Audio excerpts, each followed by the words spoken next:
नमस्कार। तो आज के इस लेक्चर में आपका स्वागत है।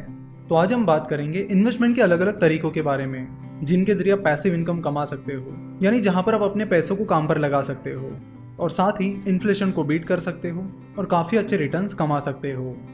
अगर एफडी यानी फिक्स डिपॉजिट की बात की जाए तो फिक्स डिपॉजिट फिलहाल 7% के करीब इंटरेस्ट दे रहा है और ये रिटर्न टैक्सेबल है।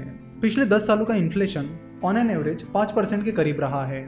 तो इसका मतलब है कि आपके पैसों की वैल्यू मेंटेन करने के लिए आपको कम से कम 5% के ऊपर का आफ्टर टैक्स रिटर्न कमाना होगा।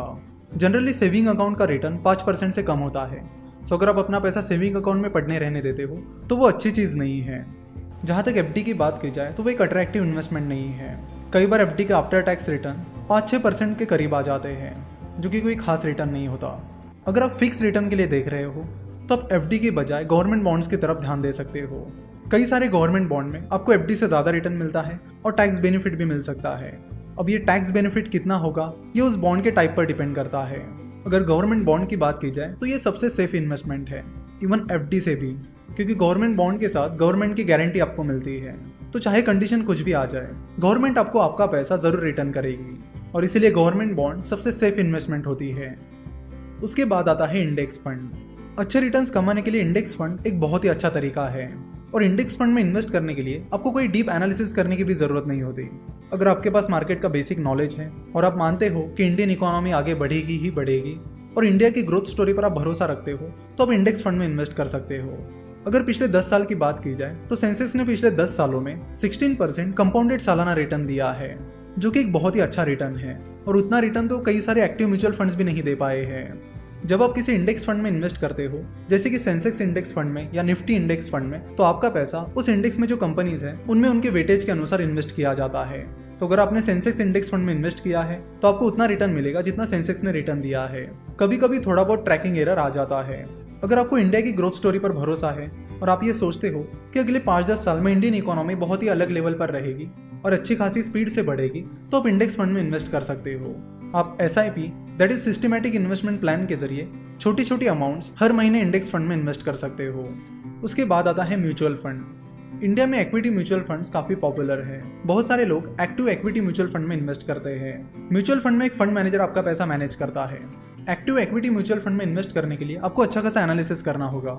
आपको एनालिसिस करना होगा उस म्यूचुअल फंड मैनेजर का जो आपका पैसा मैनेज कर रहा है। अगर आपको इस म्यूचुअल फंड मैनेजर के स्किल सेट पर भरोसा है और उस फंड मैनेजर का ट्रैक रिकॉर्ड अच्छा रहा है तो आप उस म्यूचुअल फंड में इन्वेस्ट करने के बारे में सोच सकते हो। कई बार active equity mutual funds index fund के रिटर्न को बीट कर पाते हैं तो कई बार नहीं कर पाते हैं। एक्टिव इक्विटी म्यूचुअल फंड और इंडेक्स फंड में मेन डिफरेंस ये है कि एक्टिव इक्विटी म्यूचुअल फंड का एक्सपेंस रेशियो ज्यादा होता है, यानी एक्टिव म्यूचुअल फंड में आपका फंड मैनेज करने के बदले में आपसे जो फीस ली जाती है वो ज्यादा होती है। वही इंडेक्स फंड में एक्सपेंस रेशियो बहुत ही कम होता है, निग्लिजिबल होता है।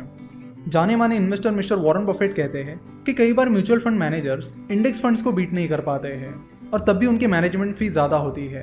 सो बेहतर है कि आप इंडेक्स फंड में इन्वेस्ट करिए जहां पे मैनेजमेंट फी बहुत ही कम है। उसके बाद हम बात करेंगे हेज फंड की।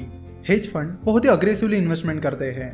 म्यूचुअल फंड मैनेजर जो इन्वेस्टमेंट करते हैं वो ज्यादा अग्रेसिव नहीं होती, वही हेज फंड में जो इन्वेस्टमेंट होती है वो काफी अग्रेसिव होती है, जिसके लिए कई बार वो डेरिवेटिव्स मार्केट में भी इन्वेस्ट करते हैं। जैसे कि हमने देखा कि म्यूचुअल फंड में 500 रुपए से भी शुरुआत कर सकते हो, लेकिन हेज फंड में वैसा नहीं होता।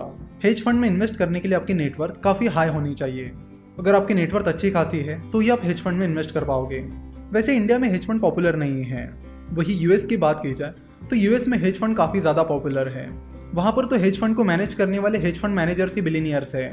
यूएस में हाई नेटवर्थ इन्वेस्टर्स भी बहुत ज्यादा है और वहां पर कई सारे अच्छे हेज फंड्स हैं, जिसकी वजह से हाई नेटवर्थ इन्वेस्टर्स उन हेज फंड में इन्वेस्ट करना पसंद करते हैं। तो यहाँ तक हमने जो इन्वेस्टमेंट के तरीके देखे हैं वो ऐसे तरीके हैं जिनमें आपको खुद को ज़्यादा कुछ नहीं करना होता, आपको बस अपना पैसा इन्वेस्ट करना होता है।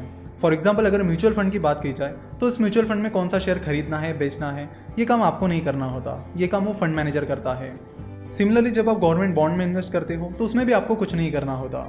जब आप हेज फंड में इन्वेस्ट करते हो तब भी आपको कुछ नहीं करना होता, जो कुछ करना है वो हेज फंड मैनेजर करता है। तो index fund, mutual fund, hedge fund ये इन्वेस्टमेंट के इनडायरेक्ट तरीके हैं। अगर डायरेक्ट तरीकों की बात की जाए तो उसमें स्टार्टअप इन्वेस्टमेंट और स्टॉक मार्केट इन्वेस्टमेंट आती है और यहाँ से आगे हमारा पूरा कोर्स इसी के बारे में है। तो अगले लेक्चर से हम स्टॉक मार्केट इन्वेस्टमेंट के बारे में बात करेंगे और उसे बहुत ही बेसिक से समझेंगे, ताकि आपको स्टॉक मार्केट का और कैपिटल मार्केट का पूरा कॉन्सेप्ट समझ में आ जाए। आशा करता हूँ कि आपको ये लेक्चर पसंद आया होगा। हमसे जुड़े रहने के लिए आप हमें फेसबुक, ट्विटर और इंस्टाग्राम पर फॉलो कर सकते हो। इस कोर्स को सब्सक्राइब करने के लिए आपका बहुत बहुत धन्यवाद।